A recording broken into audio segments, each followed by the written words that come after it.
and entertainer Harry Belafonte has joined the calls for Florida to repeal its Stand Your Ground laws in the wake of the acquittal of George Zimmerman. Belafonte visited an ongoing sit-in and protests in the state capitol on Friday. The protesters are known as the Dream Defenders. They've been occupying the Capitol since July 16th. That was just days after a jury acquitted George Zimmerman of killing 17-year-old Trayvon Martin. The Dream Defenders want the state legislature to be recalled to discuss its self-defense laws. Melanie Andrade is the president of the Florida A&M University chapter of Dream Defenders. She's been taking part in this sit-in at the Florida Capitol building and joins us from there. Thanks so much for joining us, Melanie. Thank you for having me. So you were there when Harry Belafonte visited the protest on Friday. What was that like? I mean, I could feel the energy just watching the video, but tell us from your experience. It was really powerful, actually. You know, when he first came, he was brought up to the 22nd floor of the Capitol for a bit of a press conference with the media. And so it was him, myself, and a few other spokespeople who were up there. And, you know, as soon as he got up there, everybody flocked him. And I was just able to hear him speak and talk about the fact that he's not here as a celebrity. He's not here for the spotlight. He's actually here to see and, you know, feed off of our energy and our movement because he's a part of our history. And so, you know, it was reaffirming and it was really powerful to hear from somebody who understands why we're doing this, that, you know, we should be doing this. Right. He's historically an advocate of civil rights for sure. Today, of course, marking day 12 of your group sit-in. You're making your own kind of history there in Florida. What's the mood like?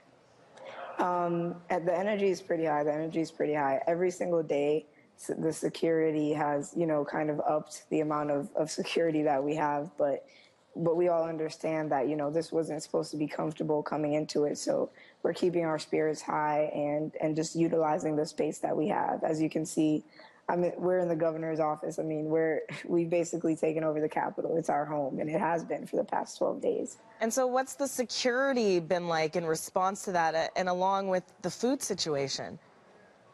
Well, every day since July 16th, there has been, you know, an increasing amount of people who actually have been staying with us. And so with that increasing amount of people, we've seen like a smaller amount of space that we're being confined to by the security guards. And we understand that, you know, they're trying to make us uncomfortable to get us to leave, right? So last weekend, you know, they allowed for food to be brought in for us as far as hot meals. And yesterday, they decided to tell us that, you know, we can't have food delivered. And so we're stuck with what we have. And so yesterday we had over 100 people here because we had buses come down from New York, Philly, DC, Baltimore. And all we have is bread, fruits, and some snacks. So we've been utilizing that, you know, eating PB&J sandwiches as our meals because they won't allow for any meals to come in. But, you know, Monday morning, the doors will reopen. So we're going to make it. And tell me about that. How are you going to make it? And what do you want to see happen here with the end of this protest?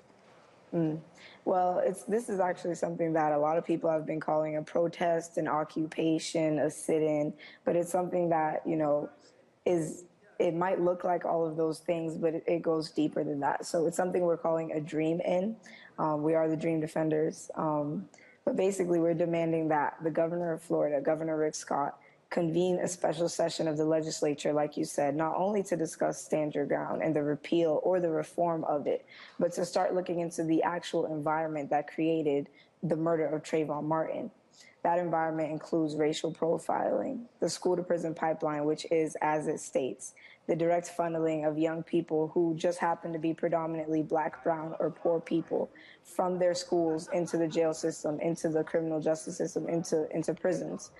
So Trayvon's law, what it would look like is it will cover those three things: the repeal of Stand Your Ground, racial profiling, as well as the school-to-prison pipeline. And so we've already had a meeting with Governor Rick Scott on day 3 of the Dream In, and, you know, he told us that He doesn't want to take stand your ground off the books because last year there was a task force convened on it and they saw nothing wrong with it. So he stands by stand your ground. But he said that as far as racial profiling goes, you know, he doesn't believe in it. And the only idea he has that we can do about it is to pray about it. So now you have the governor of Florida telling black youth that, you know, we can't do anything about racial profiling. All we can do is pray. Yet we've presented him with a way forward with Trayvon's law. So we're going to, I'm sorry. I was just going to say, so how do you get him on board then? It seems as if he's sort of cut the discussion off that way. Yeah, well, that was day 3. On day 7, he actually sent out the secretary of the DJJ to speak with us. And, you know, to kind of to show that they're listening, they're trying to work with us. However, we do understand that there are actually multiple ways that you can get a special session called. So we're exhausting every avenue. Besides getting the governor to call it, we can also ask the Speaker of the House or the Senate President, or we can get 60% of the legislature signed on to support it, and then it can be convened without Governor Scott's approval. So right now we have the 20% that is needed to begin the roll call for the 60%, and so we're going to be announcing that tomorrow. And yeah, so we're going to stay here and keep applying pressure to Governor Scott and try to get him to call it. But at the same time, we're signing on legislators right now to support us. So either way, we're going to get the special session. For sure. Well, you have great determination. So does the rest of the Dream Defenders. So wishing you the best of luck in what you're trying to achieve here. Melanie Andrade is the president, Florida A&M University chapter of Dream Defenders. Lovely talking to you. Thanks. Thank you. Thank you for having me.